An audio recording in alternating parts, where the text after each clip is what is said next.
What's up, crew? What is up? Hello, everybody. Who do we have on here? It's great to see everybody on a Saturday night. Fritz, Robert, AB, Steven, what's happening, crew? Dustin, Craig, what's up? What is up? 161 Lafayette. How you guys doing? How was your weekend going? How am I doing tonight? I was telling Anthony Rizzo will go to Boston. Yeah, I do think Anthony will go to Boston. Rizzo. I mean, so much stuff has happened since Wednesday, since we last talked. I mean, roster activity. I think some of it was a lot of it was expected, some of it was underwhelming, and then a surprise too, at least in my opinion. And Stephen, Nathan, what's happening? Jared, what's good? What's good, everybody? Luden, what is up? The crew is in the house. In the house.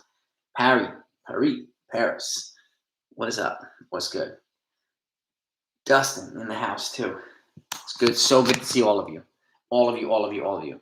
I mean, let's recap really quickly what they did yesterday. Jonathan, Anthony, what's crew? The whole gang is here. I love it. Absolutely love it. Ron, what's up? I mean, so they protected 5 guys, right, from the Rule 5 and put them on a 40-man. Ron, William, what is I love seeing all you guys here. Love it.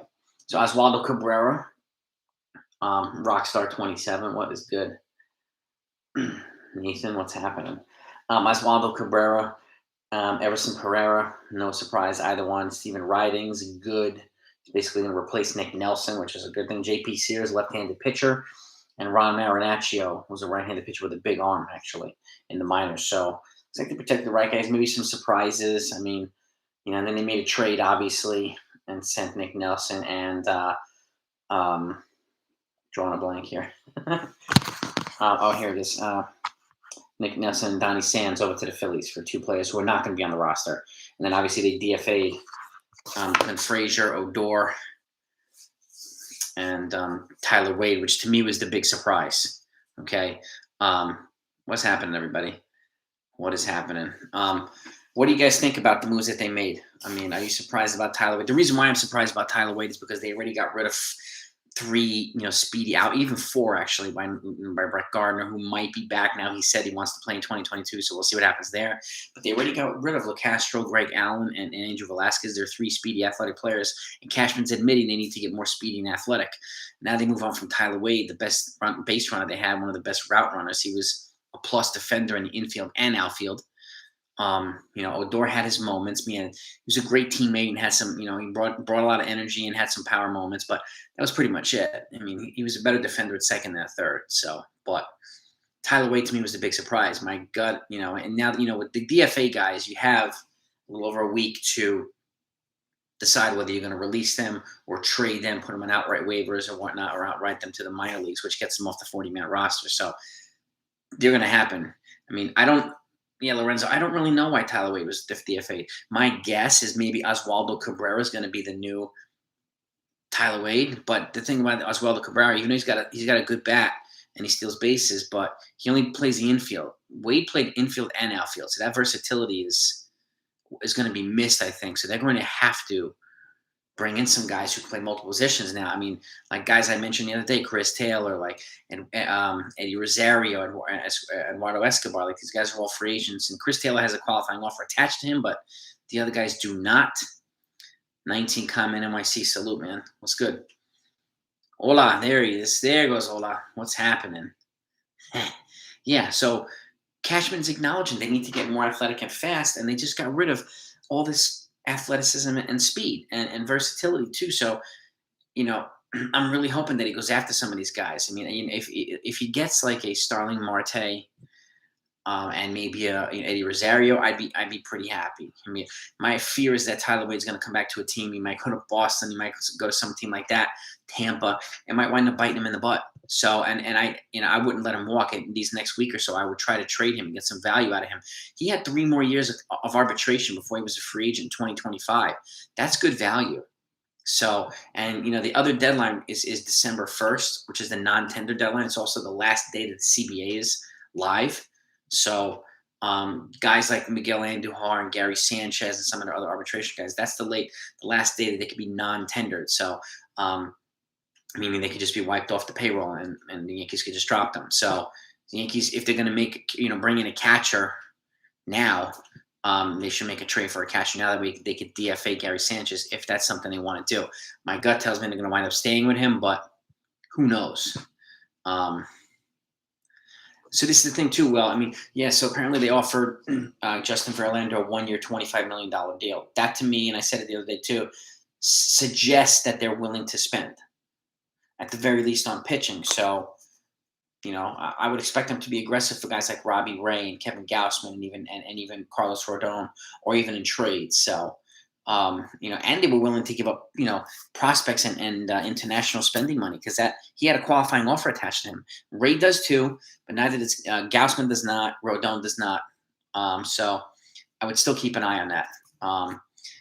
Andujar might be traded, maybe, and Aaron Hicks maybe, but he's going to play winter ball, and he needs to prove that he's healthy first before he can establish any trade value. Is it too late to trade players? No, Luden, they have a week to trade the guys that are DFA'd. So like Odor, Wade, and Frazier, they can be traded within the next week. So he'll try to extract value from them. But I think personally the only one that really has value is Tyler Wade right now. So somebody will probably pick up the other guys as well, though. But at the very least, I think they can get something for Wade, because his versatility and speed, and he was pretty solid this year. Man, like a 350 or 360 on base percentage, 260 batting average. He led the team in stolen bases and part-time play. And he played elite defense in the infield and the outfield. So, I mean, the epitome of the type of player that the Yankees need. Now they're going to wind up going to pay $10 million a year for somebody who could do the same thing that Tyler Wade was doing. So I'm not sure I understand that logic. That's my problem. Like Chris Taylor, Nick says, Chris Taylor, Trevor Story, and Robbie Ray. I mean, I wouldn't be disappointed with that if they got all three. I mean, that's some athleticism, that's some versatility, and we get another starter, a co-ace to go with Cole. That'd be a good start. Samuel, Gary's not done yet with the Yankees. I mean, they're clearly looking for a catcher that they can bring in. If they can get a guy like Jacob Stallings or Wilson Contreras or something like that, I think they'll non-tender Gary Sanchez. But that has to happen before December 1st in order for them to non-tender him.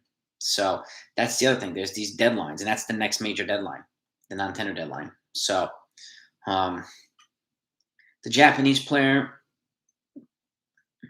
you talking about that outfield guy, Blue City? If so, he's going to be posted this week. Seiya Suzuki, I think his name is. Looks an attractive looking player too. But, well, that's exactly Luden. I mean, you got to get something back for Tyler Wade. He had a lot of intangibles, and he'll be where he's going to go to a team like Miami or Pittsburgh or Texas or like Seattle and give them a lot of value and versatility. So, yeah, Tucker Barnhart, man. Tigers were smart, and the Tigers made some, low-key moves. They got him, and they got Eduardo Rodriguez so far, so they've gotten better, and I still expect them to be aggressive. Trade for Chapman and one of the A's pitchers, or Olsen, one of the A's pitchers. I mean, they're asking for, and rightfully so, they're going to ask for the moon for Chapman, and more specifically Olsen. I mean, he's a superstar. And that's their right. Cashman asked for this, the moon for any of his top-notch players too. So GMs are going to do that. And at some point, they'll come into reality too. But I think they'll eventually put a package together, make a deal. They're an ideal fit with each other. Surprise deals in the work like Texer. It may be, Steven. I just don't know.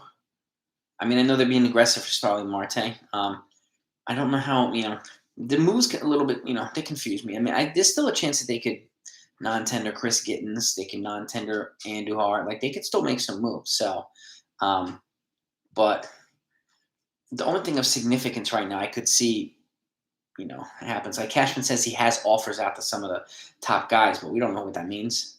So, we just don't know what that means with Cashman. He's so cryptic, and they're always in on everybody anyway. So, I don't know. So I'm not sure of a surprise deal. I mean, I wouldn't be disappointed if it was a good one, Steven. I'll tell you that. I would have kept Wade and Greg Allen, but they moved on from both of them. And Verlander, I had a feeling he was going to wind up going back to the Astros or even Detroit, but he felt the tie there, and like I didn't really think he wanted to go play on the East Coast and go to a team that trains in Florida. That was baloney. Re-signing with Houston, he felt ties with them, loyalty to them, and that's fine. Got a ring with them, so let him go there. He can mentor some of the young starters. I mean, they're still going to be a good team even if they lose Correa. No, um, let them overpay. And if you keep in mind too, like he's coming off Tommy John, so if they think he's going to throw 200 innings this year, they're nuts. If he does, I'd be shocked coming off Tommy John. Nobody throws 200 innings their first year after Tommy John. So I don't know what they're expecting out of him, but $25 million for an abbreviated season potentially that's a massive overpay. So I think they may have dodged a bullet there. I mean, if he turns out to be really good and dominant again, good for them. But the Yankees can hit him. They have hit him. So yeah, I still predict Rizzo to Boston. I really do. Marte should be. I mean, I would be all over Marte if I was these guys. I would be. Can the Yankees just play Cabrera at shortstop? I don't think he's ready to be a starter yet, Rodiger. He's only played a handful of games at AAA, so I think he would probably be the best as a backup first to kind of get his feet wet.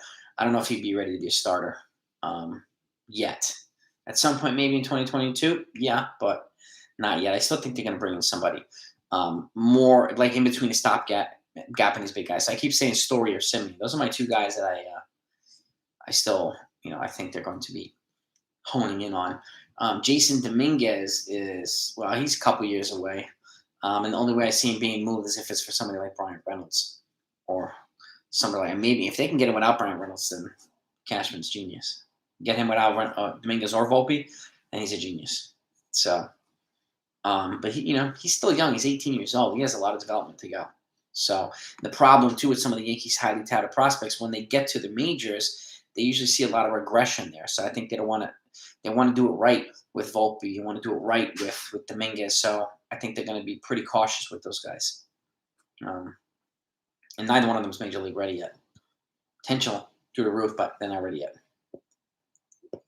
Yeah, Ketel Marte, I mean, he's a good player, but he's got some injury issues. I mean, he's versatile. I mean, he's a guy I would put in the infield instead of the outfield, but he's going to cost a lot too. And the only way I'm getting Ketel is if I'm going after, maybe a Zach Gallen to go with him or something like that. Yeah, Suzuki's going to get posted. And then, I mean, he has a 30-day window to get signed. And, I mean, I think somebody will pick up on him. So, Texas, a lot of teams are going to go after him. So, he's a good-looking player.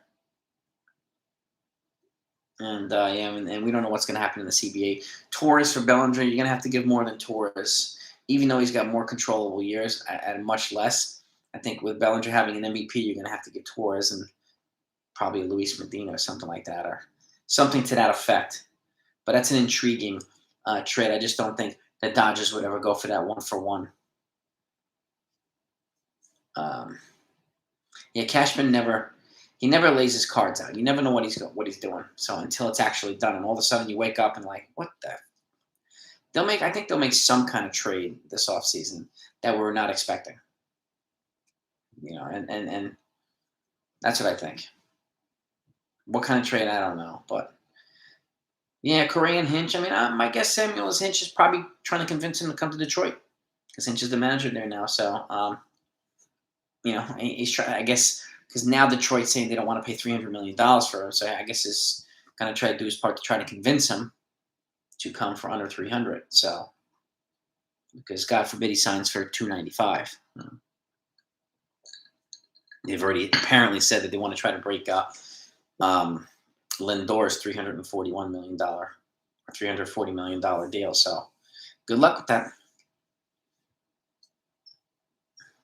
Yeah, Marte's he's an athletic freak, Starling Marte. 47 bags. I mean, and that's why, I would have kept guys like Tyler Wade. He had 17 in limited time. If you play him on a regular, he could get 40 bags too. You could have two guys like that, him and Marte. We need guys to get on base on a regular basis. I mean, they were the 26th out of 30 hitting in runners in scoring position. Means the guys were on base, but the batters were not driving them in. So we gotta get more guys. We gotta get more athletic and more contact hitters.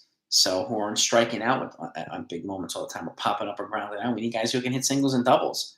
So, and you have guys. There are guys out there that can do that. Lorenzo, I'm kind of with you too. I think I think he's working on something. Probably big with Oakland. It's just they're not there yet. They're probably at the 30 yard line or something like that. They're probably haggling over guys that the A's want more, obviously, and the Yankees don't want to give up, and the Yankees want some more or whatever. So at the end of the day, I think they'll get something done. We just got, I think they need to be aggressive now and not be afraid to be more aggressive so that way he doesn't go to Boston. Boston also needs a first baseman. Schwarber's a free agent. So, and that's that could be stressful. Like if I was the GM, I'd be pouncing on a guy like that. And again, you already know you're going to pay a big shitload for Olsen and whoever else you get from Oakland. So you might as well do it now instead of later. But that's just me. Mo Peraza for MJ Melendez, I would do that because that gives us an elite catching prospect. And they already have other shortstops. But again, moving on from Wade, moving on from Odor, that leaves them thin at the prospect depth position too. So that worries me a little bit. Japanese player. Blue City, I don't know. I really don't know about the Japanese guy, Suzuki. I mean, he could. He'll cost less than per year at least than Marte would. But I don't know. I mean, we need a guy like that. We need a guy like him or Starling Marte. We need some athletic. That's why I like Trevor Story because he's a very athletic infielder and he can move over to different positions and not block guys like Peraza or Cabrera or Volpe. And he's fast and athletic and he represents a lot of needs that the Yankees have. John Gray would be, to me, a good secondary pitcher to get. I would not only get John Gray. If we're going to get John Gray, then we got to get John Gray and Rodon or John Gray and Robbie Ray. We need 2 starters. I really think they need 2 starters. They can trade Gleyber Torres, Ron. Yep.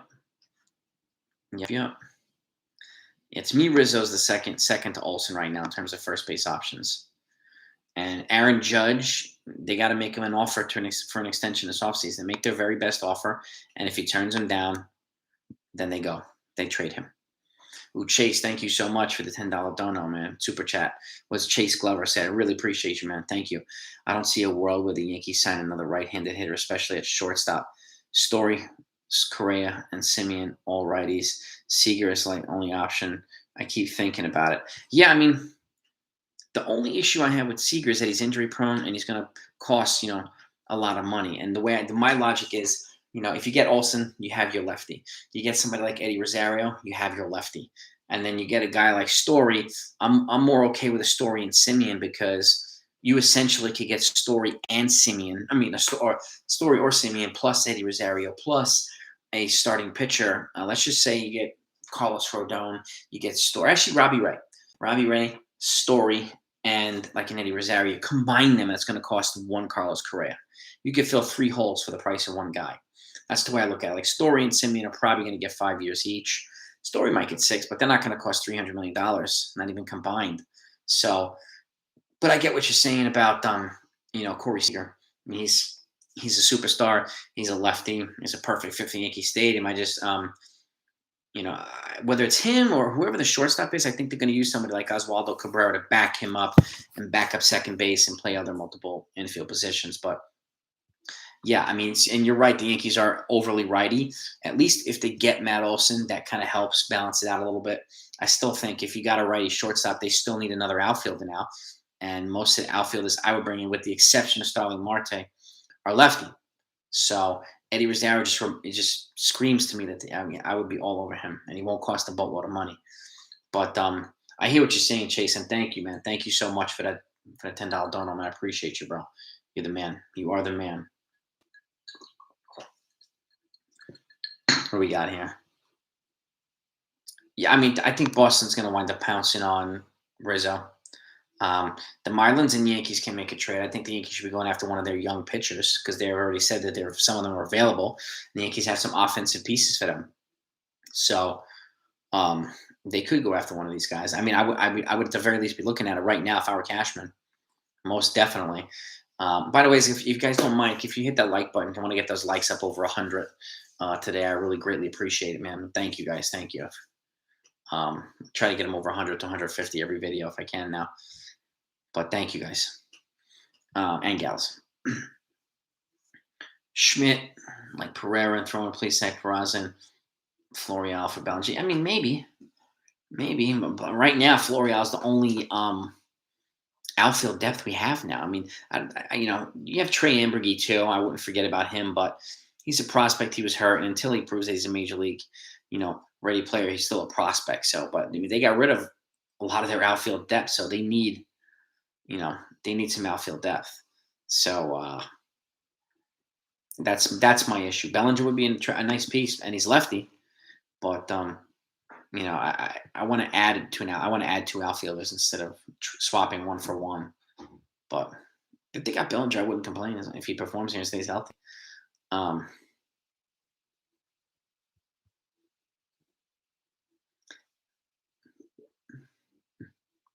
I think, yeah, Luden. I think Story. No, and Simonetti makes good points. So he makes good points, particularly about Heaney. I think Story has what it takes here for New York. And again, he won't have to come here and be the guy. Like he'll be behind Judge, Stanton, some of these other guys. So that's the other thing. You won't have that pressure here. He comes in and he plays elite defense. He hits decently. He'll fit in perfectly, just like Marcus Semien. He won't have to be the guy here either, even though he's a stud at the bat, Marcus Semien. So, um, but again, Story's athletic. He's fast. He does a little things. That's why he represents the type of athletic, versatile player that the Yankees need and don't have right now. They just got rid of a whole bunch of them. So, um, and that's why, I mean, he to me represents a better fit than Correa, a better fit than Seager. But I would go for Seager if it was between Seager and Correa at this point. But if any, and again, I would go for Story or Semien just because their value would be tremendous here. They won't tie him up for 8, 10 years, and it leaves them issues to address other holes. No matter who the shortstop is, even if they brought in, Cal Ripken in his prime or A-Rod in his prime or whatever, it's still not going to address the other holes that they have. So that's why I'm kind of like trying to spread the money around as best, at least in my opinion, as best we can. So I think the Blue Jays and the Yankees will compete for one of those pitchers. Yeah, 100%. No doubt about it. Word lifer. Welcome. Hicks, Hosmer. I don't know if Hosmer's a fit here. I mean, he's definitely not a fit over Matt Olson. Like, I would definitely go for Matt Olson. It's intriguing, but the Padres could use Hicks. I just don't know if the Yankees could use Hosmer as much as at that point. They'd probably just go back to Rizzo because he'd be cheaper than Hosmer, and use Hicks for a trade somewhere else. But I mean, this is Cashman's line. Yeah, I mean, I get a lot. I get it, man. A lot of people feel that way, and it's just some of the moves were just. I'm still surprised that he moved on from DFA Tyler Wade. So that tells me, because now they're thin at shortstop, so that to me, and infield depth, period, because of Odor too. That to me says they're going to spend at the very least on shortstop, and they're going to need it in somebody who's athletic and versatile, and they obviously need pitching. They need a better center fielder. So they have quite a few moves that they need to make. My fear is if they do a Correa, then it's going to tie them up, and they're not going to be able to do a lot of other things. I can't see Correa happening and a Matt Olson. I could see Story or Semien and a Matt Olson or something like that. Even though Story comes with a qualifying offer too, but I'd rather give 125 million, 150 million to somebody with a qualifying offer instead of 300 million to someone with a qualifying offer. So especially at the same position, and their production offensively is not very different. So Correa is definitely not twice as valuable as Trevor Story if you look at their stats. That's my guess. That's my opinion. A's price tag for Olson is too much. You offer Freeman 6 years. I don't, because Freeman is 32 and Olson's 27. So Olson's still my pick over Freeman, even though Freeman's a stud.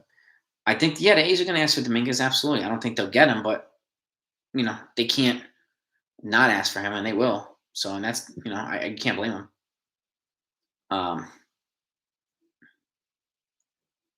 Yeah, we can't. Like I've said this too, GM. And Derek and I are kind of a similar opinion. You can't be afraid to part with prospects. They're prospects. So, No, well, Judge has panned out so far. Judge has panned out so far. Um, it's your boy. Thank you so much for the $5 dono, man. I really appreciate you, man. Thank you. Super chat. What are you gonna? Want to get your opinion on the several trade signings? The way the Yankees can replace Gary. For some reason, some Yank fans are fine with him at catcher. Yeah, I mean, some of them are. I'm personally not. I think at this point, you have pitchers who don't want to pitch to him, which is why I think they should acquire some starter before, like a starting catcher before December 1st, because then they can non-tender Gary Sanchez and save $8 million off the payroll instantly. And I think there's some guys out there that are gettable, Wilson Contreras or Jacob Stallings or somebody like that. And I would go for one of these guys because they're better catchers than Gary. Gary's got the bigger ceiling with his bat, but we have enough offense. We need a good game caller. We need somebody who can handle starters and the relievers. So, and they don't have that right now. I mean, Higashioka's a good backup, but he's not a starter. He's not. So we need to upgrade. And they just moved. I mean, Donnie Sands just moved in a trade after they protected him. And Josh Bro, who's one of their other, higher end drafted catching prospects, they exposed him to Rule 5. They didn't protect him, so he's likely going to get scooped up. And Austin Wells, their first-round draft pick 2 years ago, they drafted him as a catcher, but he's already projecting to be moved to a different position by the Yankee people. So where is their depth in the farm and catching? It's nowhere. It's nowhere. So this is why I keep saying, I'd be drafting a catcher every year in the top, like maybe rounds 1 through 5, and then rounds 6 through 10 every single year. They need a catching pipeline, and they don't have it. So they're not only are they valuable assets, but they what do you call it? I mean, they're good trade pieces too. Drink too much water. Yeah, I stay hydrated, Ron. Man, I gotta stay hydrated, bro. Gallo's like my 7th option for first base. So, what's your opinion? It's your boy again. Thank you for the super chat, bro. What's your opinion on catcher? Like, what should they do? What would you do? Because this is, to me, it's one of the biggest issues that they have, and it's going to be a huge issue next year if they keep Sanchez and then he moves on in free agency.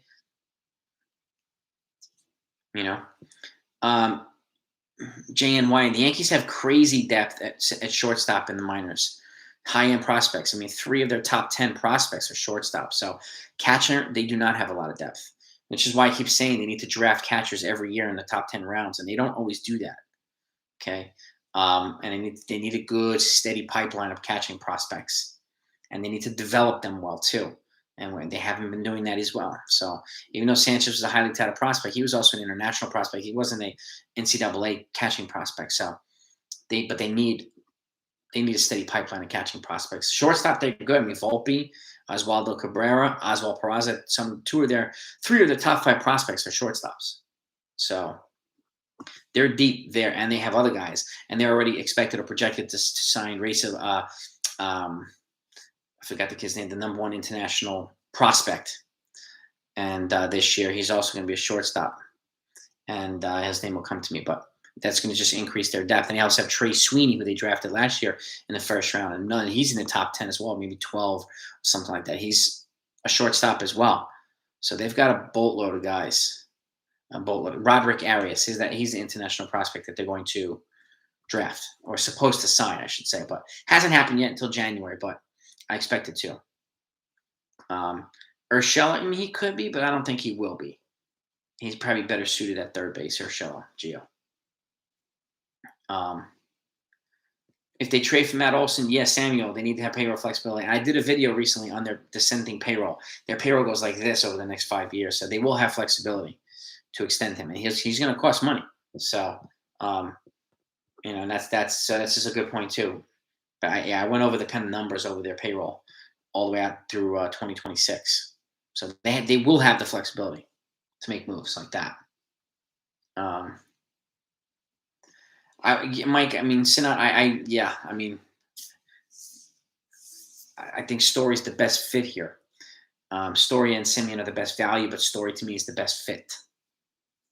He's younger. He's going into his age 29 season, and he's just athletic and versatility. Simeon's versatile too. He's obviously has a little bit of a better power bat, but Story, I think, is a better fit here for the Yankees. I don't know, JD, for trading Sanchez. I don't know if anybody wants him. I think they're going to probably wait. If they don't non-tender him, then they'll wait to see if the and National League adopts the DH, and then maybe he'll have some suitors then because you can get him out behind the plate and then put him and just rely on his bat, and then that makes a little bit more sense. He'll have some more teams that might be interested in him. So, but yeah, word life. That's what I mean, Josh Bro. And him and Sands were the two guys I was saying that they should protect on the 40 man, but they protected Sands and then they traded him to the Phillies. So you know, that's where the catching depth is suspect. Drew, I trust Ray. I mean, he's had some issues with walks, but he got a lot better. I think Matt Blake will do a good job with him too. He's the guy that's worth the risk. He throws innings. He has the highest K strikeout rate in Major League Baseball history. So he's a power arm from the lefty side, and it could be a good complement to Garrett Cole. So I do trust him. I do. Wells can catch JNY, but they're already projecting him to be not a catcher. So, like more of a first baseman or something like that. And so it doesn't seem like he's projecting long term, at least for the Yankees, for catcher. He's a good hitter. He's a good hitter too. Yeah. I mean, that's what. And I said this early in a while back, Stephen. Every time they draft somebody, they should. I think it would be a good idea for them to teach them to play a second position. So, like you're saying, Wells getting a glove for first base. Exactly. I think all players should learn how to play two positions. It increases their versatility. It increases their trade value. And it gives the farm more depth at multiple positions that they wouldn't normally have. So, and these guys are professional ball players. They can learn to play a second position. I mean, you can. There's guys that do it already. Chris Taylor, you have these guys like that. Ben Zobrist, like former player, and these guys play multiple positions. I mean, Miguel Andujar does it to a degree. Like Tyler Wade did it, and he played like 7 positions. So and he did them all, competently. And but it's definitely a good skill set. It increases your value, in my opinion.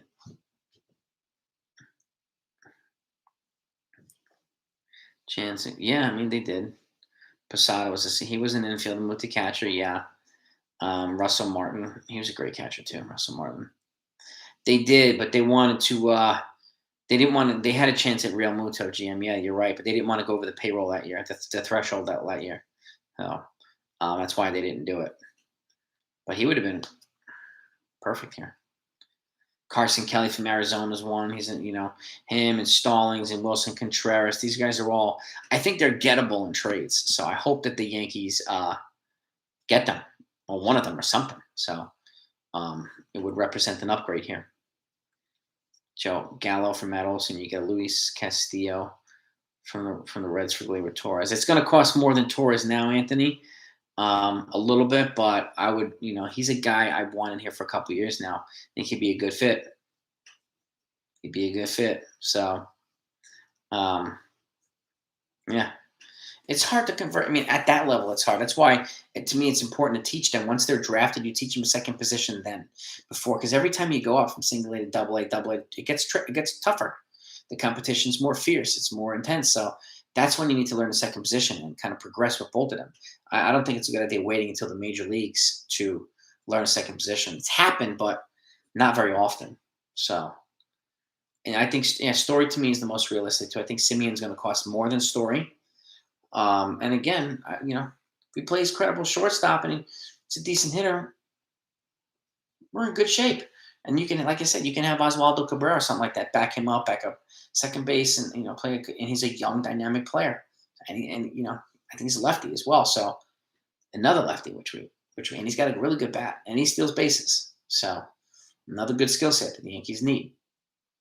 I would look at a Wilson Contreras too, wicked 50 cal. I'd be looking at that right now. Yep, him and Sanchez both are under their final year of arbitration before they're free agents. But he's a guy that represents a number. He's a much better game caller, and the difference between him and Sanchez offensively, Sanchez has these big stretches and the big droughts. He's consistent, not sexy, but he's consistent. And at this point, consistency is a good thing. Judge is no way moving the shortstop. That's never going to happen.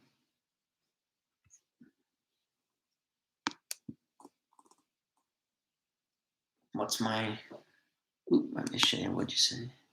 Prediction this offseason. Wavy Ninja, my predictions? Are you asking me or somebody else? I actually did a predictions video on the Yankees.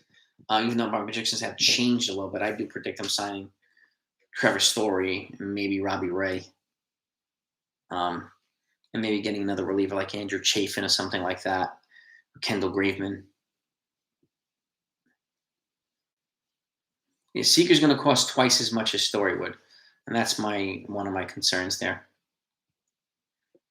And, like if he gets hurt on a regular basis, then we can't even take advantage of his lefty bat because it won't be in the lineup. That's my concern with him. Yeah.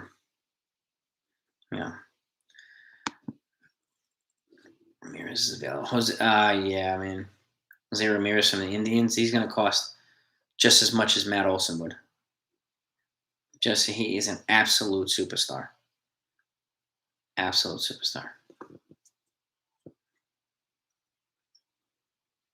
Yeah, at the end of the day, I don't think the Yankees are going to trade Sanchez GM unless the National League adopts the H and it opens up a more logical position for him. I think they would acquire a catcher in a different trade and then just non-tender Sanchez. That would be the way to go.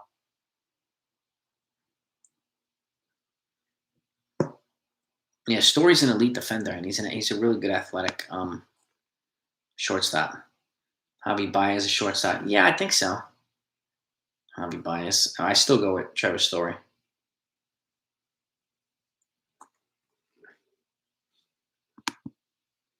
It's not really issue, problem with infielder to catcher. I don't think the Yankees have any guys right now who can actually do it, especially now with infielder. They just got rid of a lot of their infield depth. So it's one of the problems. I think Matt Olson's a must too. I think he's an absolute critical. Story picks now, I think probably 5 years, 125. My guess, or around there, 5 years, 120, something like that. I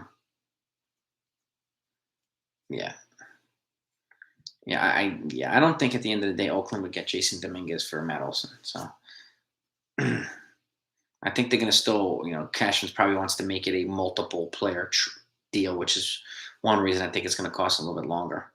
But the A's going to want the moon, so and they have justification to ask for it. So he is a beast. Voit isn't Jan Wine. Voit's not mobile. He's not. That's the thing. He's had lower leg injuries. Catchers need their legs. He's not fast. They need some kind of speed. Sanchez is actually fast from up to turn and throw and stuff like that. I can't see Voit being that way. Sanchez can't run for shit, but he at least has a quicker transition, and he's got a cannon for an arm. Voit does not. So that's where I think Sanchez has an advantage there. I would definitely not put Voit behind the plate. I think Voigt's going to go if the Yankees get Matt Olson, he's going to go in that trade anyway. I think.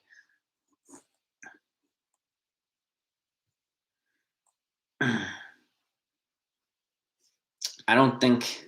I think they're definitely going to. They might put an offer out, Chris, on Scherzer, but I'm guessing they're probably under the impression that they're not going to get him. But can't hurt to put an offer out. He means the best pitcher out there. Can't hurt, and it would be more than $25 million a year in Verlander. That's for sure. He's going to get at least 30, 35 maybe. I don't think that the Royals are going to move Salvador Perez, especially after the way he played last year. I personally think he should have got more MVP votes, but so I don't think they would move Dominguez and others for Perez and Alberto. It's an intriguing. I would go after MJ Melendez, their stud minor league catching prospect, Dustin, who's blocked by Perez, and that's who I would go after. He's much younger. And get a young guy here around the plate that they can, he can be a mainstay, building block here, just like Sean Murphy is with Oakland. But crazier things have happened, so we might shock us one day. And the Royals have traded Salvador Perez, and shocked the hell out of me, that's for sure. I didn't expect him to hit 48 home runs this year either. He had a fantastic year. Jay, I think if they miss out on Olsen, they turn their attention to Rizzo immediately. Immediately. Um, I hope your dad. I hope you're wrong, Yankee Dad. But I mean, that's my fear is that he's going to certain prospect hug and we'll miss out on Matt Olson. It's my fear. Brian Reynolds for Dominguez, Luis Hill, Luis Medina, and Duhar.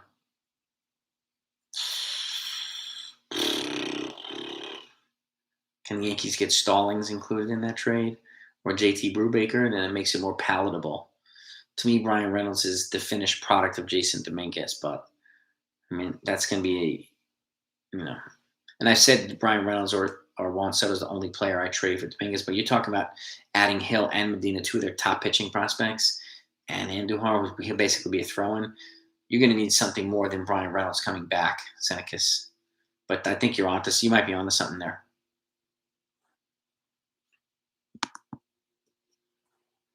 Well, yeah, that's the thing. Get Mo Bobby. Yeah, the Yankees, Tampa Bay, so much. They have such a better development, like player development department. They both pick in the back of the rounds in the drafts, but Tampa just does a better job at developing pitchers and position players. So, Yankees are catching up in position players, but the Yankees have been dreadful developing starting pitchers. Relievers, another story, but starting pitchers, they've been absolutely dreadful, and catchers. And that's where they definitely need to up their game. Gio at third, Simeon Story short towards the second, Olsen first, Judge right, Marte at center, Gallo left side of the defensive, rotate Sanchez and stand at DH, but Sanchez, I mean, that'd be Yankee. I would still put, that's a solid lineup, GM. I'd still put Stanton in the outfield a little bit too, and rotate him and Gallo and like Judge and those guys at DH. Give them all, and even like a Starling Marte, give those guys DH days too to give them a break. The Yankees could trade for Hader, Raven. I would love that. It would cost him a pretty penny. He still has 2 years of control left, but I've wanted Hader for years. I really have. And but Milwaukee's gonna want a lot because they're contenders now. So, Kenneth. I said the same thing, Richards. I mean, the only situation I give up Dominguez for a single player is Brian Reynolds, but if you can get Olsen and Sean Murphy, then you're going to have to give him up. But those are two major building blocks for the Yankees. So it would hurt. It would stink. I know he's very hyped and popular, but again, he's still a prospect. There's no guarantee that he turns into the next Mike Trout. And so many people crown this guy as the next Mike Trout. I stop at that point. Like, I don't. He's not the next Mike Trout yet, but he is a good-looking prospect. I mean, no doubt about it. I know the Yankees have inquired. They've already spoken to Freddie Freeman, Rodney. So I think their first job is going after Olsen, and if that doesn't happen, Freeman, Rizzo, they'll be pretty aggressive. So Ramirez is definitely he'll cost a lot, but Robbie Ray's definitely a possibility. And I don't know who the hell the Yankees have offers out to, because Cashman said they have some offers out already to some of the top players. Who, I have no idea. But Robbie Ray is a worthwhile risk, in my opinion. He is. No. Wordline, I get it. Wordline from Ryan Reynolds. He is the epitome of the type of player that the Yankees need here. He's now a superstar, and he's got 4 years of control left. So on a very affordable deal. So that's the type of guy you come here and you bring him here, and he's going to be a starting center fielder, leading off. So, and we don't have to worry about him for years.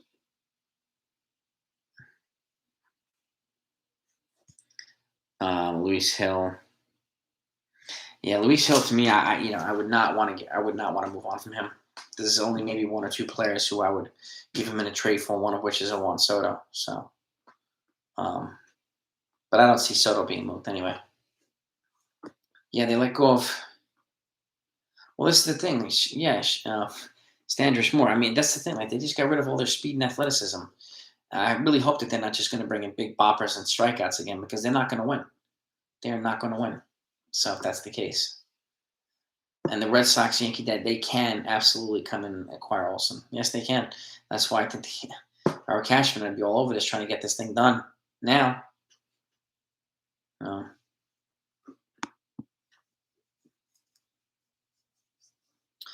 Can the Yankees pull Wade back if they open up a roster spot? Well, they can, but I think I think he'll be scooped up in a team. I think they're going to look to trade him first. They can't pull him back. I mean, maybe they've already said they're going to do that. Then maybe they're just waiting until after the Rule 5 draft, too. In which case they could take one of these kids back off and put him on. But I think if he becomes available, he's going to get scooped up. And that's the thing. They have 7 days to do all these things. 7, 10 days. So, and if they don't do it by then he's an unrestricted. So he's out there on his own. They have to release or whatever. And they have to decide. And if they release him, he's going to get scooped up like that. That's why I say trade him, get something back for him. Even if it's a pitching prospect, there's something. You can get value back for him. So, I don't, I would have moved on from Chris Gittens before I would have moved on from Tyler Wade, but I don't know. I don't understand that part of Cashman's calculus. No. Yes, Freeman met with the Yankees. Yep. And Cole and Ray would be phenomenal. 1-2. And the righty lefty, I would love it. Yeah, I mean, if there's any way they can get Reynolds, they have to consider moving Dominguez. Unfortunately, not going to be able to get him likely without it. So, what's it, Johnny Damon? Oh, wait. Who's it, Johnny Damon in today? Johnny Damon in today's game? That's a good question. Probably like, good evening, man. I got to think about that. Zenekas, thank you so much for the $20 super chat, man. I appreciate you, man. Thank you. Your channel is amazing, man. Well, you guys and gals are what make this amazing. So that's why, this is our thing, and I appreciate all of yous. Zero BS, love it, but we need Cashman to have 10% of your energy this offseason. Well, I hope he does. I appreciate that. And I like to keep it real with you guys and gals. So it's not. It wouldn't be fun if it was. I don't want to just come on here and tell people what they want to hear, because then that's just. There are other places for that. But that doesn't mean that anybody can't have their opinions. Everybody can have their opinions. We're not going to agree on everything. We'll disagree on certain things. But at the end of the day, we're all Yankee fans, and we want our team to get better. This is part of the Yankee fan community. Is part of the, the most passionate, well-informed fan base out there. And and we just love our Yankees, and we want them to be good. So, and we get fired up if if our Cashman's not doing anything, or sometimes we prospect hug or somebody. It's all part of being a fan, right? But again, think about how many people on here know how many Yankees and what all the players in the minors and the majors. Like, it's fantastic. It's fantastic. So, and that's why and I wish Cashman didn't sound so lethargic at times too. So, but Cashman. So, and at least we hear from him. Hal, I don't know where the hell Hal Steinbrenner is. Where the hell's Hal? So, he never speaks, but I get what you're saying, man. And thank you, man. Thank you so much. And I guess I appreciate you, bro. Again, you are part of what makes this channel great, man. And I'm shooting for 10,000 subs now, so we're gonna go after that. So, but I thank you all. I really, really do. So, Astros are currently better than Yankees, I think. Yeah, Charlie Blackmon, that's the guy, Anthony. He's today's Johnny Damon. That's a perfect one. Perfect one. Yes. How much do I think Judge? Well, if he gets an extension here, I think it's going to probably wind up being 7 years, $245 million. I think that's what the offer will be. Let me put it that way. I think at the end of the day, he's going to wind up getting 275 to 300. At that point, I hope it's from another team and not the Yankees. Make him a huge offer, and if he turns it down, you trade him immediately. I don't want him tying them up when he's 40 and declining. So that's why, to me, and again, he's not starting his extension until he's 31. So that's the other thing, too, we have to keep in mind. So a 7-year deal for a 27-year-old. 27-year-old Judge, I would have had no problem giving him an 8 or 10-year deal, but 31, I have a problem with that. So, um, and the thing with the prospects too, like at this point, the Yankees draft better than they did 5 years ago, so they're going to keep bringing in good prospects, and so this is why I'm not as afraid to move prospects in trades. And I get Dominguez is one of their most hyped prospects in a long time. I get it. So it'd be really hard. But again, if you can bring in a proven like a star player, then you do it because there's no guarantee that he's going to turn out to be a superstar. If he does, fantastic. But there's still no guarantee. And the Yankees are kind of a win now team. So yeah. But again, it's only less than a handful of players I would move him for. So. But again, it's got to be, at the very top, So 7 years, 275. I mean, it might be. I mean, that's under 40 million a year. That's 39 and change. So at the end of the day, they're probably going to wind up extending him. But I just hope it's not a ridiculous deal. I would have extended him 2 years ago. But the problem is he hasn't been able to stay healthy. So this year he's been healthy, thank goodness, and Stanton too. And I don't want this to turn into another Jacoby Ellsbury thing where you give him this monster deal and he's injured for more than half of it. And that's going to tie them up, right? So that's my fear. That's my fear. But I mean, he's homegrown. He's a good Yankee. He's always been a good player. He helps the younger kids, and he's a superstar. There's no doubt about it. But again, I said this before. I like Judge, but I like the Yankees better. Just like Correa and all these other guys, Judge only fills one position at one time. So the Yankees have multiple holes, and they have to. I think it's important to keep that in mind. So, but he's going to get paid one way or another. He has the right to ask for the moon. This is his one chance to capitalize on free agency. It's his absolute right to do it. So, and again, I don't think it might be 8 years and 280, which is 35 a year. He might be. But just say the Yankees offer him 240 and someone else offers him 300. He's going to go where the 300 is. He's not going to leave 60 million on the table to stay with the Yankees. He's not. So, I mean, I don't know any player who would. So, and you can't blame him. So that's the thing. But again, this is the only time now for the Yankees to offer him this extension. And if he says no, then they have to trade him. Don't negotiate against themselves. That's just, to me, it's silly. Gotta drink my water. Again, being a team sport, this isn't like basketball. And I said this before. You could put Michael Jordan with 4 high school players, and they would still make the NBA playoffs because that's how good Jordan was.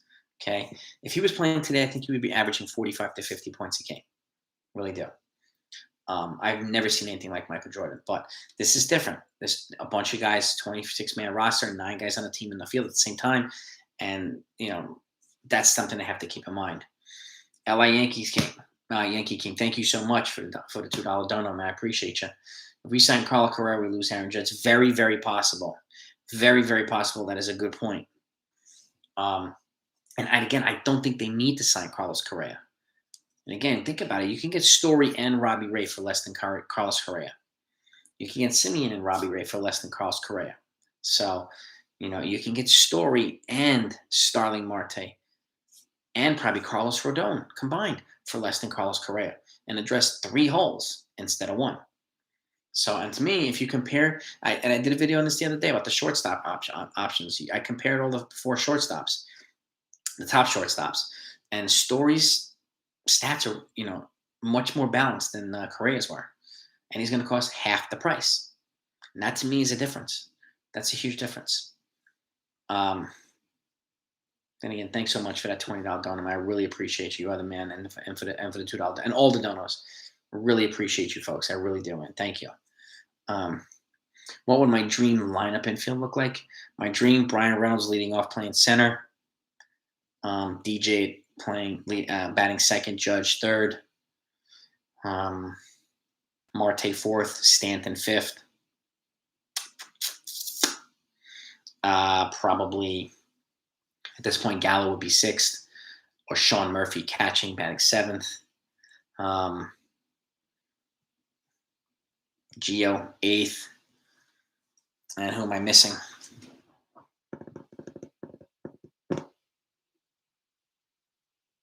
Actually, I didn't include Olsen. No, hang on. Reynolds 1st. DJ 2nd. Judge 3rd. Olsen 4th. Stanton 5th. There we go. Sean Murphy 6th. Gallo 7th. Gio 8th. Who in the hell am I missing? I'm missing somebody. I got to think about that for a second. But that's most of what my dream lineup would look like. It would include Matt Olson and Sean Murphy and Brian Reynolds. No doubt about it. I would absolutely love that. Trade for Olsen, Stein, Story, and get Marte. I would be all over that. That'd be 3 fantastic additions to this lineup, and the defense and the team. So, I would love that. Jordan had Pippen. Yeah, he had Pippen. Yep.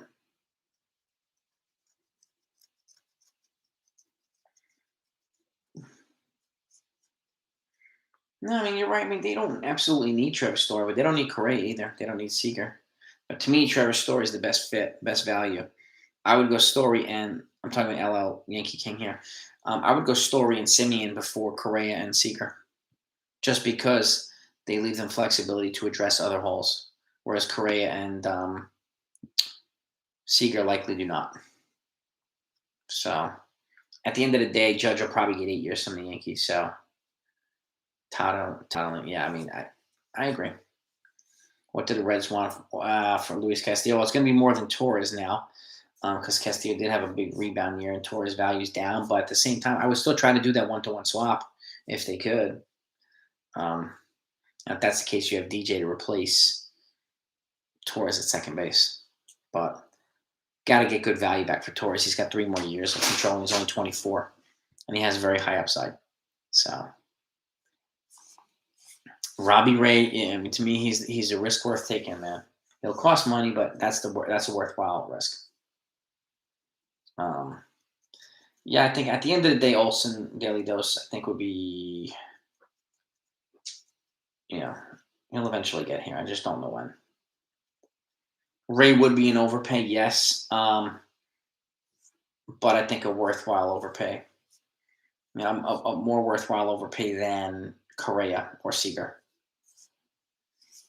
We need that type of guy. And again, like I said, this, if Ray and Castillo would be much better than just Ray, right? Or Ray and trading for another guy. I mean, one of those pitchers from the Marlins would be better than just Ray alone. So I still think 2 shortstops. 2 starting pitchers. Jeter had Rivera. Jeter also had Posada. He had Bernie Williams. He had Andy Pettitte. He had a lot of guys. Roger Clemens, David Wells, Graham Lloyd, Jeff Nelson. He had Johnny Damon. He had Mark Teixeira. He had CC Sabathia. He had a boatload of guys. Look at these guys now. Jordan never had a super team like LeBron needs every year. So Anthony Davis and Russell Westbrook, he never had a super team like that. He had great role players, and he made them all better. I do not think a player like LeBron would have dominated in the Jordan era as much as Jordan would have dominated in this era. He adapted to everything.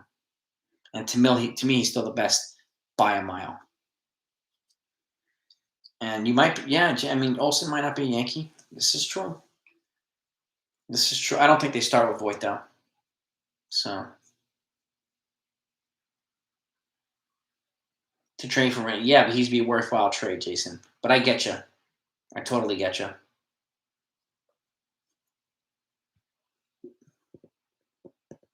I'm with you too, Gitmo Bob. Yeah, I don't want anything to do with Correa either. And Jeter had George Steinbrenner. Yep. Brought in the guys. David Wells. He brought in Gary Sheffield. He brought in A-Riley. He had he was really, really fortunate, Jeter. Really, really fortunate. So, and he was a great player. One of the best shortstops of all time. Charlie Blackmon, I think, is too old at this point. I mean, at that point, I would just go for Starling Marte free agency. Be a better value than Charlie Blackman, in my opinion. I would have liked Blackman a couple of years ago, but I don't think he can play center anymore anyway. No. I don't think they bring Kluber back. I think they're going to bring someone else or maybe two guys in. I would be surprised if they brought Kluber back. I could see Kluber going to somewhere in the National League or somewhere in the AL Central. Again, that's what I could see. But again, could be wrong. I mean, who knows what Cashman's going to do? And Gausman's another one. He's not attached to a qualifying offer, so he's just going to cost cash. So and he's another high-end starter. They won't need to move Urshela to shortstop. They're going to get somebody. So Jeter's not judged. Jeter's a Hall of Famer. First ballot Hall of Famer.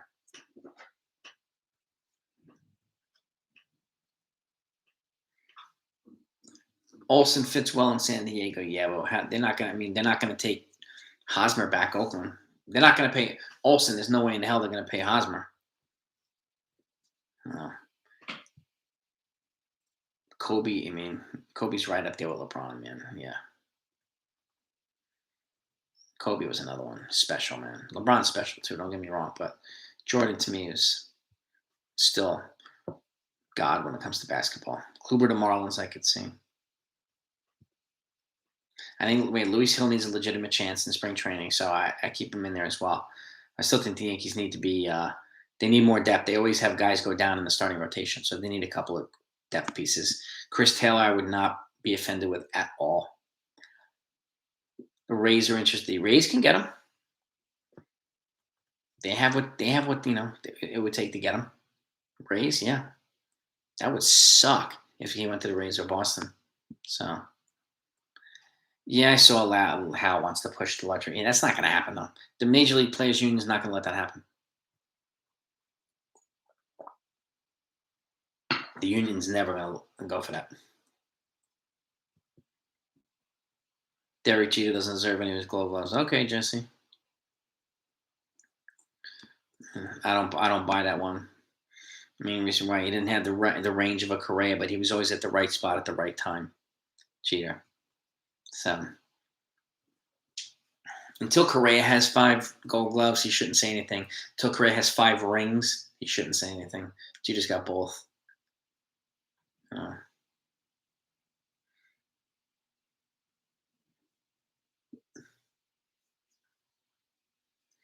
Were there better shortstops like A-Rod? Yep, but 5 Gold Gloves it's nothing to sniff at, man. Nothing to put the nose up to at. So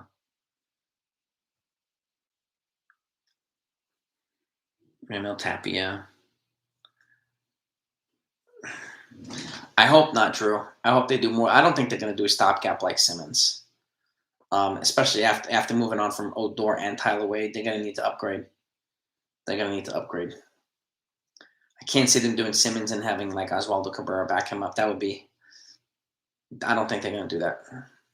That's why I think Story and Simeon represent the 2 most logical guys because they won't cost as much, but they'll do what they need to get done for the Yankees.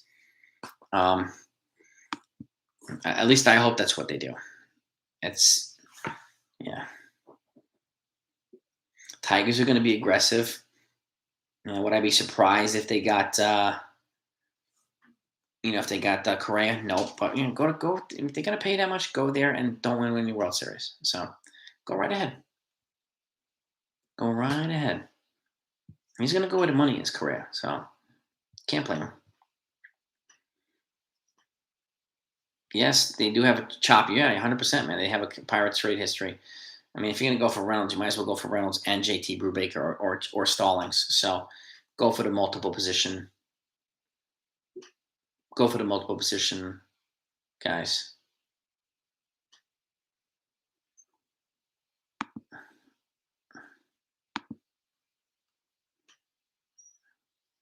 Yeah, we'll have to move. We're going to have to remove Jesse here from just trolling people here. There you go. Bye-bye, Jesse. Sorry about that, guys. Jesse's out. not gonna have him troll my crew, man. None of that stuff. Cashman can do. I mean, he can do a lot of stuff, and I hope he does, man. Seems to have the flexibility, but the moves that they made, they have a even greater sense of urgency to address holes in the outfield and the infield. So, I mean, he'd be nuts. I mean, people would be banging down the door trying to break down the doors in the stadium if he doesn't do any moves now. So, won any chips? He won rings without Rodman. So, Pippen was a great sidekick. I think Jordan would have been fine. So Jordan would have been totally fine. Pippen was a nice complimentary player to have. Yeah, it was a nice, bonding to his Clyde to his bonding. There's no doubt about it. No doubt about it. But Jordan did not need a super team everywhere he went. Yeah. Whatever they got is what he played with, and they made them better. John Paxson, like B.J. Armstrong, like those guys. Rodman was great. He's a legend. Pippen, great legend. But yeah, he is, to me, again, he would average 45 to 50 in today's game. Easily.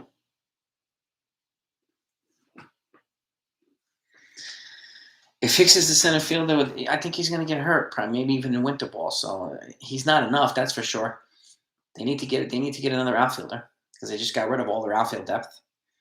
So maybe two outfielders.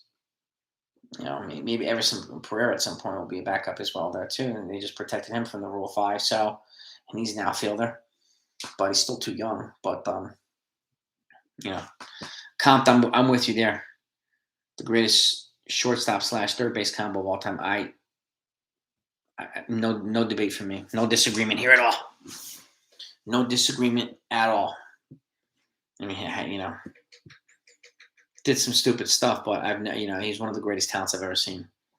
Right-handed side of him, Manny Ramirez, like some of the greatest talents I've ever seen. I do see Max Scherzer returning to the Dodgers. Yeah, Raul, I do. Galvis over Simmons, yeah. I mean, Butters, yeah. But at the end of the day, I'd still go for Story or Simeon before those guys.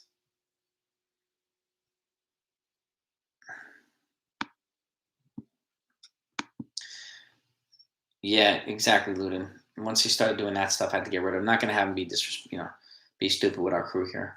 We got a good thing going. I'm not going to have people here who are just going to try to ruin it. So, not doing that. So again, deuces for Jesse. Can't have that stuff here. The Jays didn't protect Graham Sparker from the rule. Yeah, I mean, if he falls to them, the Yankees hardly ever pick high in the Rule 5. So if he falls to them, yeah, I'm on it. I'd be on it, Gerald. So that's a good observation. Cashman does have a big job every offseason. And it's always, very rarely does he do a job to the fan satisfaction. I have to admit, we're all spoiled fans too. So, but Cashman has one of the toughest jobs in sports. Guys, if anybody that hasn't hit the like yet, if you wouldn't mind hitting it, I want to get it up over 100. That would be much greatly appreciated. It's really helpful to the channel. It's really helpful with YouTube. So, and I want to continue doing these things with you guys. So the likes are really, really helpful. But thank you again. Thank you. You guys are the best. Kershaw, I think, is going to wind up back in the Dodgers or probably in the Texas Rangers. He's a Texan, so I could see that. And yeah, Zenekas, I said this. You make your points perfect because I said this the other day. Reynolds is what we hope Dominguez can be. Like right now, Dominguez, exactly. To me, Ryan Reynolds is the finished prospect of Jason Dominguez. And he's a switch hitter. He does all the things that we like. Jason Dominguez looks like he might have a little bit more power potential, but again, that's still raw. Hitting guys in rookie ball or single A is not the same thing as triple A, not the same thing as the majors. Do it off those guys is a lot different than doing it off of Justin Verlander or Cole or Jacob deGrom.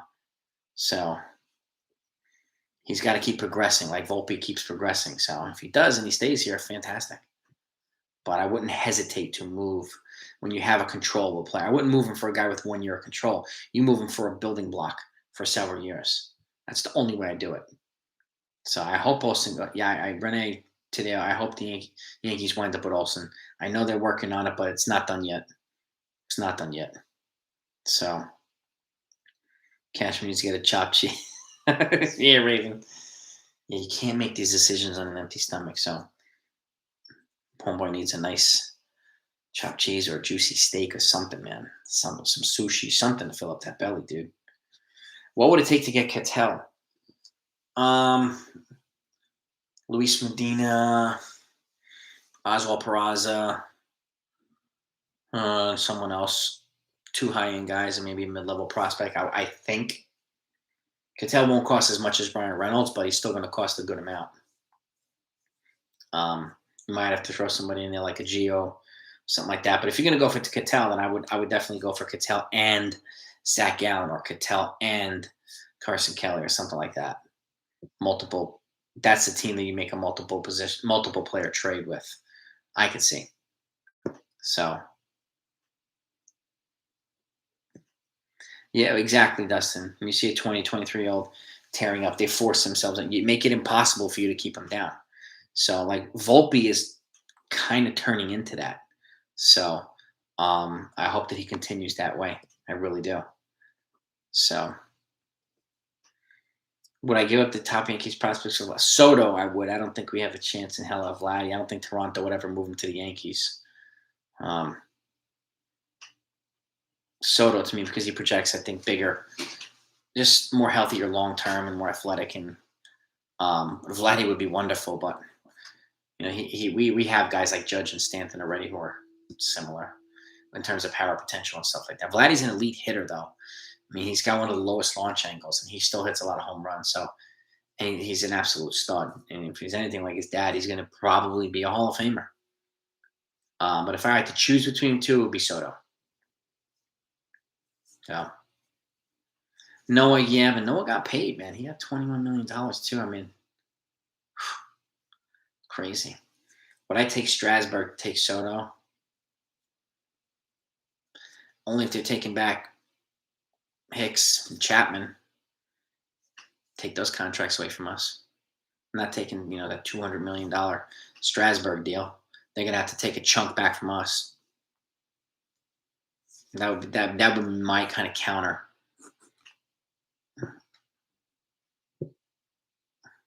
Conforto's a free agent, JNYM. He's not a center fielder from the Mets. Michael Conforto is a free agent.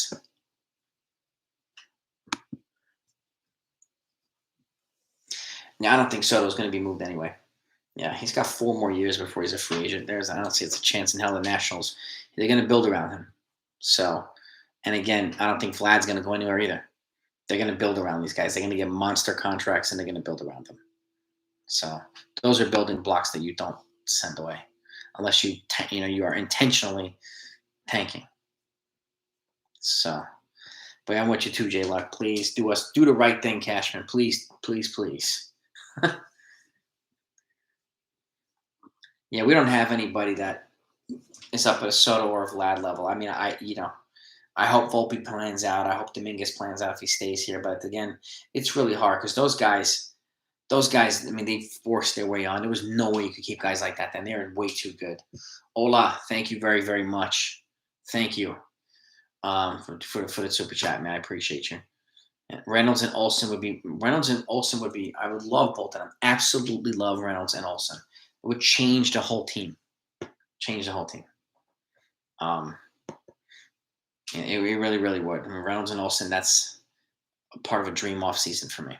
It really, really is. And if you add a pitcher to that, we're good. And again, this is a multiple off season thing, in my opinion. Multiple off season thing. And they're not going to solve everything this off season. It's going to take a couple. But thank you again, Ola. As always, man. You're the best. And that's good having you on my running channel earlier too. Soto, $400 million for 12 years. I mean, yeah. I think he'll wind up costing more than that. But if you're gonna lock him up, do it now. Don't wait until he's 26. Do it now. Same thing with Vlad. Lock these guys up now, just like the Padres did with Tatis. Cubs fans, like, yeah. I mean, no, you're right about that, Anthony. They'll never run a team like George, unfortunately. This is how Cashman era is not the same as the George Gene Michael era. It's not even close. Olsen and Bassett, I would do. Yep, no starting pitcher. I think at the end of the day, I think Cashman wants to get one of those pitchers added to Olsen. So expect it to be expensive. I don't see Sean Murphy moving, unfortunately. But if you can get a pitcher with him, you got to do it. Got to do it.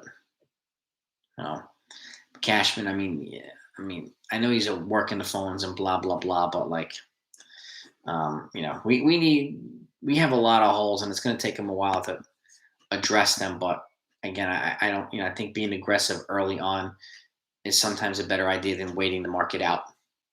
So it's going to be a nuts off season. Yeah, Daily Dose. Yep.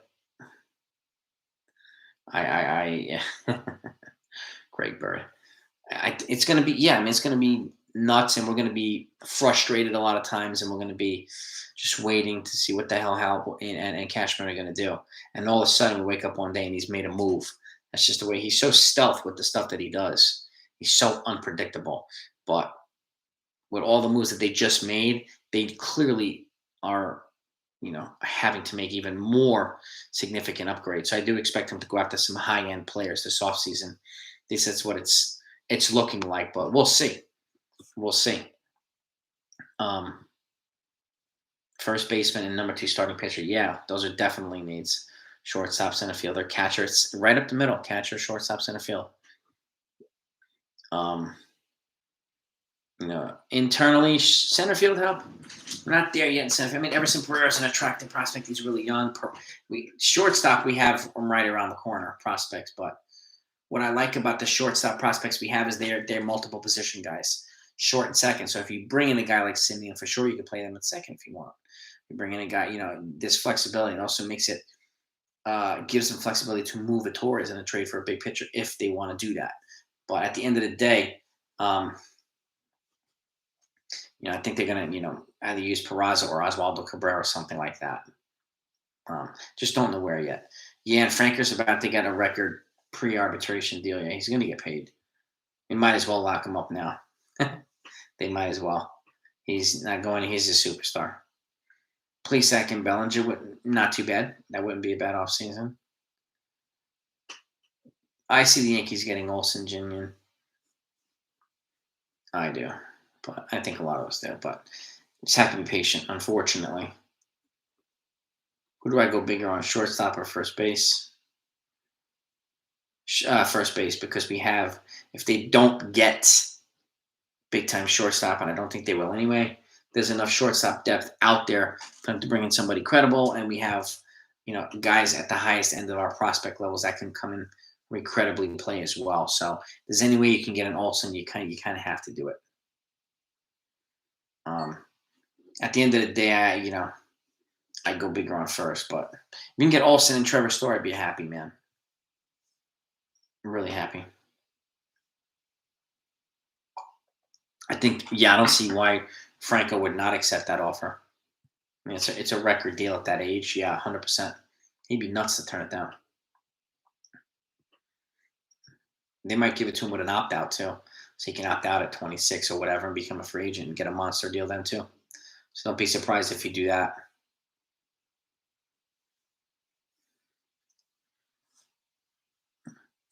Montez is another one, Ludin. Yeah, he's an attractive guy. He's got one more year until he's a free agent. So I have heard, they're looking at maybe Montez to pair him with a Matt Olson if possible. But we'll see. I mean, Montez actually has 2 years. He's a good-looking pitcher. Montez. Manea has 1 year, and so does, I think, Bassett, too. So Olson's going to be expensive. I think Reynolds will be a little bit more expensive, Drew, than Olson. But, if those are the 2 guys they get, they're gonna gut a lot of their farm to get both of them. But they'll replenish their farm. And, with the exception of their shortstop guys, none of the other rest of the guys in the farm are anywhere close. So they could be replaced. That's something to keep in mind as well. They only have very few guys that are at the very highest levels in Major League ready. And the majority of them are playing the same position. So they have depth that they can move. what's expected by now, but I think certain things will happen. Ola, I mean, December 1st deadline is the non-tender players that are on arbitration. It's also the last day of the CBA, so um, I expect more moderate deals to happen before December 1st. I think the rest of like the big fish are probably going to wind up waiting for the most part to see what the parameters are going to be afterward, to see what teams can spend, because if all of a sudden teams can spend more, then contracts are probably going to go up. So, and the guys that are out there, like the Scott Boras people who want to get paid, are going to probably wait this thing out a little bit. But I still see some deals being made. Um, I see the Yankees maybe making one or two deals before December 1st. I don't know. I wish one of them would be like an Olsen and somebody deal. I just don't know that that's going to happen yet. Um, but the longer they wait, to me, the less likely they are to make that deal, which is why I think the Yankees shouldn't be afraid to move a big guy right now, big prospect. Get this thing done. Get this thing done. Yeah, because like I said, the more that they wait, the more likely he'll go to a team like Tampa or Boston. And that would suck. That would really suck. I was not surprised, Raul. I mean, no, he was good enough, and Toronto gave up enough for him. They were smart to lock him up. And again, if he had a bad year, then he wouldn't have got that much money in free agency anyway. So when you get an opportunity to get that type of money, you got to take it. You got to take it. I mean, Sal, I'm with you. Tyler Wade should return. I just don't know if that he will. If they can find some value in a trade for him, I think they'll take the trade. And they have to do it in the next week or so. So we'll see. The Yankees can offer Gerald. They can offer pieces for some of their Marlins young pitchers. They really can. Offensive pieces and just a combination of prospects and whatnot. So, and they've traded before with the Marlins, so they have a good relationship there with Derek Jeter. So, I could see them lining up for a trade too. Motivation for Oakland to trade Olsen. They're not going to pay him in free agency. That's why. So they're going to get pieces now, and the longer they wait, the less value he's going to have. They have 2 years of free agency. Next year, he's not going to have as much value. And it's still, they're not going to pay him. They're not going to pay Matt Chapman. They're not going to pay Sean Manaea. They're not going to pay any of these guys big money. They never do. So now's the time to trade him. So that's the motivation. That's the logic. They will trade him this offseason, most likely. It's very high possibility they're going to trade him. Other than Jason Dominguez, David, Anthony Volpe. Is their other untouchable. He's actually their number one prospect above Jason Dominguez. And Luis Hill, I would not move.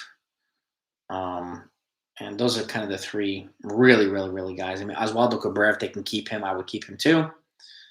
But those are the guys. Those are the main guys. Trey Sweeney's a good-looking prospect.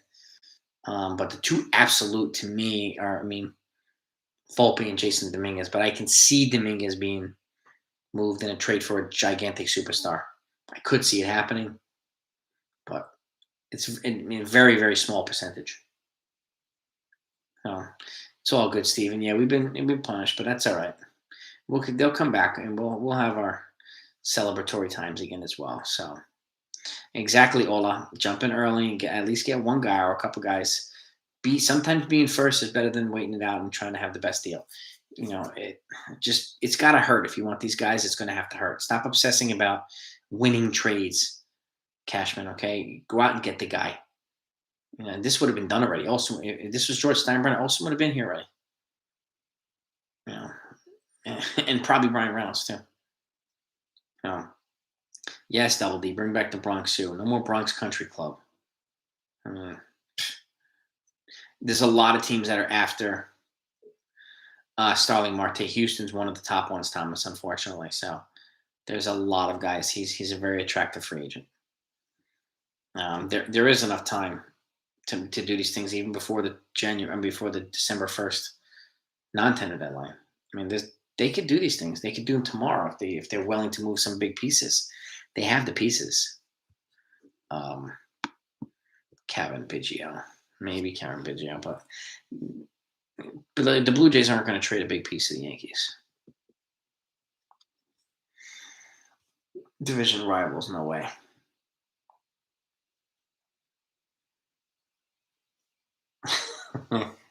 There you go, dude. That's right. Garage sale by the Hudson. Have Gary and guys look unload some guys. Yeah. Everybody come with your pickup trucks. Come on, guys. Come on. Come on. We got these guys available. Sal Gaussman and Robbie Ray would be wonderful together. I would love to get both of them. That'd be nice. Would I be happy if they signed Rizzo, Seager, Ray, and trade for Cattell and either Cattell and Gallen or Reynolds?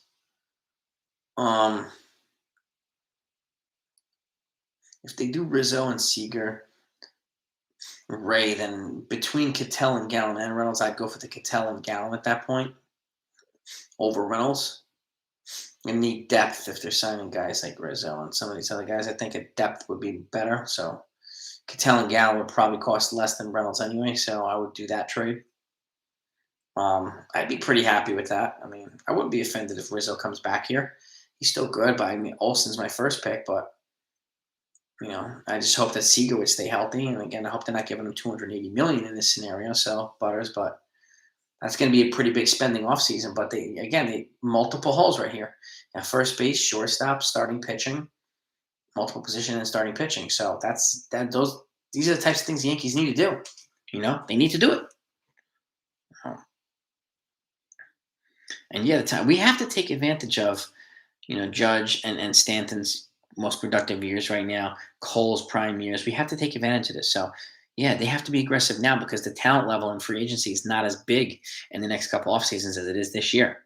This is the year to do it. It's a stacked class. This is the year to go for it. Line themselves up. So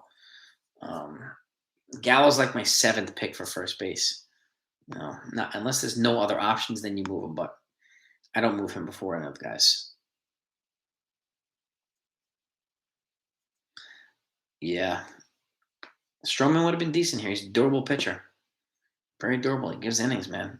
That's not something a lot of Yankee starters do, with the exception of Cole. So, and this is the thing, G-Man, too. Yeah, Cashman waits it out, and then he winds up losing on deals that he could have had, and other teams are being more aggressive. That's what, yeah, exactly. Why not strike first? It's okay to be first on occasion. The Tigers already struck twice. So, and this is what happens. The Astros have already struck. Like, go out there and do something early.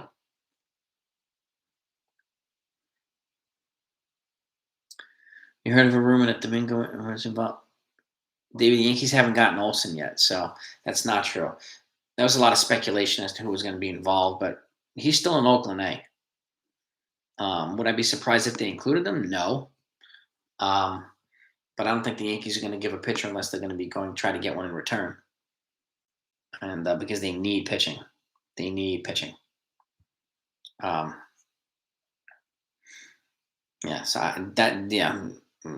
it hasn't happened. But we heard all kinds of speculation a few days ago, but that's what it is, speculation. This will be one of the biggest off seasons in baseball history, yes. And it should be for the Yankees. They have to take advantage of it. Dodgers richer than the Yankees. They spend more, but that doesn't mean they're richer. The Yankees, according to Forbes, are worth $5.2 billion. The Dodgers are worth 3.4 or 3.5. So the Yankees are worth $1.5 billion more in terms of value than the Dodgers are. The Dodgers just are more aggressive with their payroll. So, but again, it doesn't guarantee. The Yankees haven't had the highest payroll since 2013. That doesn't mean they're not the richest. They've always been the most valuable franchise. So, but their spending, since Hal's taken over, their spending habits have become different. So, and again, just because, the Dodgers have payroll, but like they won in 2020 in a shortened season. They didn't win this year. So, it just goes to show you that the highest payroll doesn't always win you titles, that whether it be the Yankees or the Red Sox or the Dodgers. So, the Yankees need to be aggressive and smart if I were them. But take advantage of some of these prospects and bring in some guys. Bring in some controllable guys. When the Yankees are the best, are at their best when they have a combination of superstars and good role players and good young position players and prospects. Getting back to that would be a really good idea. And look at the role players that they had. Like everything from Luis Soto to Homer Bush. Like guys like that, Luis Vizcaino, like role players got on base, move guys over, bunted, stole bases, played little ball. Like those are the types of guys that would be great to have here now. Which is why I'm surprised they moved on from so many of them. So Lee, for real, I'm looking forward to it. If any news breaks, you're gonna know about it here. So I have 5 different like notification things for me, and I'm always constantly checking. So if anything breaks that's of significance, I'm gonna be putting out a video on it, and you'll know. You'll be kept in a loop on everything, especially when it comes to the Yankees. So no doubt about that. But big trades and signed Story. Yeah, that's what I mean. Story and Ray combined cost less than Correa, cost less than Seager by themselves. So that to me is a no-brainer. To me, it really does. And there's not much of a drop off between Correa and Seager or Story. Not much of a drop off offensively. So their stats are very, very similar. Story has a more balanced offensive profile. If you look at their career, very similar. I would get Chris Taylor, Noah, because he can play multiple positions. He's another guy that, play center. He can play short. He can play second. So his versatility would be a great value here. Plus, he's playoff tested. He's a clutch hitter, and he hustles. So I'm, again, a player that would fit well with the Yankees. Yeah, exactly. GM to make smart moves. Exactly, though. Exactly. The hottest team in the playoffs. Also the most, talented team usually. And the Braves brought in like the perfect role players, and they kind of carried the team in the postseason, with the exception of Freeman, obviously, but like Soler, Eddie Rosario, those guys that they brought in, Jock, for role playing reasons, look what they did. They had a bunch of great role players. So, and again, that's a great value. That's underestimated, man. Underestimated. So, Compt. Grew me the first value and trade value. Yeah, a lot of people couldn't stand me when I put out the trade proposals for Aaron Judge, but it's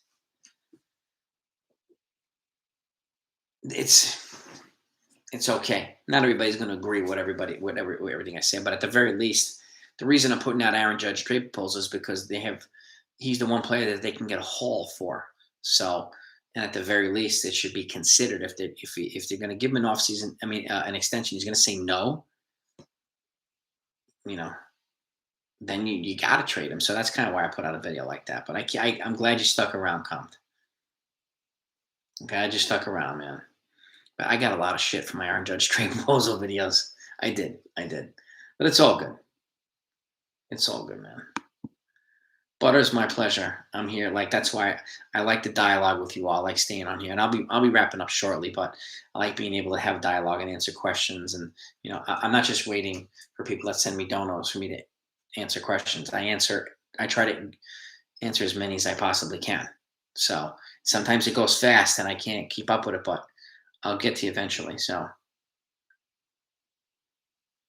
Lee, man, Lee. You know what I mean? Defensive shift on Olsen 91% of the time, 13th most. We already have Gallo, who's at 95%. Different positions, though. Yeah. Good point, Todd. I don't know about Clay Bellinger. I'm not sure. So up and down. There are other guys I would go for before Bellinger. So that's all I'm saying. That's all I'm saying. I might be, but I'm hoping to be at 8K by the start of the season. That would be awesome. That'd be awesome. I'm hoping to continue growing. So I really hope so. And hopefully more people enjoy the content. Our mafia gets bigger. I want to have the biggest mafia out here, man. Steven, I'm glad you found it too. I'm glad we found you as well, bro. GM, peace, man. Enjoy your night. I'll be wrapping it up shortly anyway. But Seager over Correa. Yeah, Seager. I worried about his injury history. That's all. But the lefty bat would definitely sit well with that short right field porch, no doubt about it. Marwin Gonzalez 5 years ago would have been better, but not now. He's too old. Jan, too old. Would I bring Gardy back for 4? No, I would not. At this point, I would not. But I have a feeling they will. I really do. Yeah. If you can lock up Judge, Davey, you do it. And you know, if he doesn't, he's going to go where the money is. If he says no, then you trade him immediately, and you get a boatload back for him. So the Yankees won't really miss a beat. They have enough depth and talent to survive without him. I do think Story has a better shot than Correa does to become a Yankee, Pedro. I do. And all out, same thing. Yeah, I mean, anything beyond 7 years, I move on for Aaron Judge, in my opinion. But my guess is he's going to get 8 or 10 from somebody. At that point, I hope it's somebody else. Unfortunately, but trade notifications. I mean, I have pretty much trade notifications for a lot of things, Steven. So anything of significance that pops up, I'm gonna do it. But if it's like a minor trade, I'll add it to another video or a live stream or something like that. But any significant trade, whether it be Yankees or any other team that could impact the Yankees, I'll put out something, Steven. There's no doubt about it. So you have my word on that. Offseason Story, Starling Marte, Olsen, Robbie Ray Castillo, and any defensive cash. That would be a monster offseason. Monster offseason. Sign me up, Yankee Dad. Sign me up, baby. Yeah, at this point, another option for backup center fielder, no guard. I don't want him blocking any more players. Yeah, handle Judge extension ASAP, 100%, 100%. Now's the time to do it.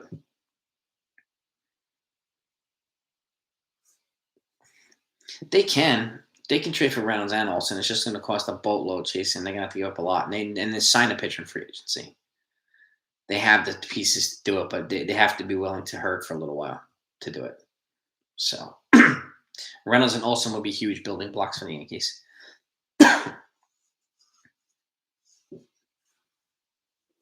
At this point, Butters, I would not trade Stanton with the DH, and I wouldn't do it. I mean, some people might inquire if somebody's willing to overpay. Yeah, but like the way I see it, he has 6 years or five or 6 years left. I think it's 6 with, and they're paying about $22 million per year. 6 years, 132. Judge is going to cost twice that much. So I'm not going to get rid of a Stanton who has the same stats as Judge and even better in the postseason for someone who's twice as expensive. That's the way I look at it. Even if Judge is homegrown, I don't do it. Georgia's a lot of trades. Yeah, I agree 100%, Udo. 100%. Yankees was a team of pretty much a lot of role players, Bernard. That was one of the best Yankees teams ever. They had pitching depth. They had everything, man. Everything. So, and yes, Stanton has a full no trade. He has to waive that. He would have to waive it. So, but I don't see the point in trading him anyway. When he's playing this well, why are we going to trade him?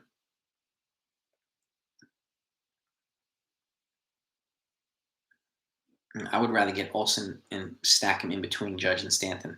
You get Judge, Olsen, Stanton. That would be kind of like murderous row. That would terrorize pitchers. Absolutely terrorize them. And again, Stanton's got a 290 postseason average here at the Yankees. Judge's 230. So that's not something to overlook. Not something to overlook.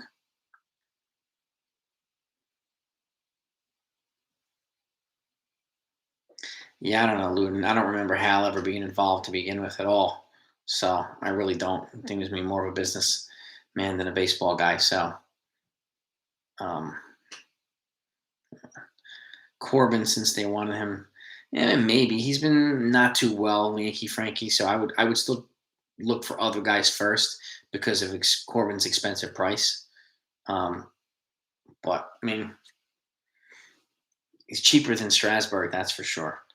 Contreras and Ian Happ from the Cubs. That's something that is an intriguing. I thought about that before. Somebody did mention it. That is intriguing.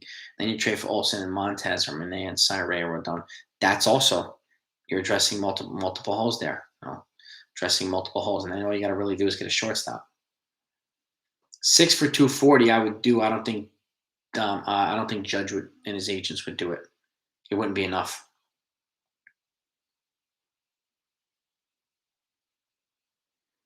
Seymour, yeah, thank you. I appreciate that, man. I mean, if I were GM, I'd be making some type of moves already. And I know they're waiting, and there's negotiating back and forth. So, but you know, uh, there are things that Cashman can do. He's very stubborn, very stubborn. Todd only. That's a good point, man. Yeah, yeah. My wife is relaxing. My wife is in bed too, relaxing. So, Udall, what's happening? Did I miss you? I apologize. Did you put something out here? Butters, how do you say trades to Anthony pays that mega contract? Udall, if George was alive. Oh yeah, I already responded to you too, Udall. I agree with George, especially. Things have been done already. And Stanton is clutch, man, especially in the postseason. He's money in the postseason.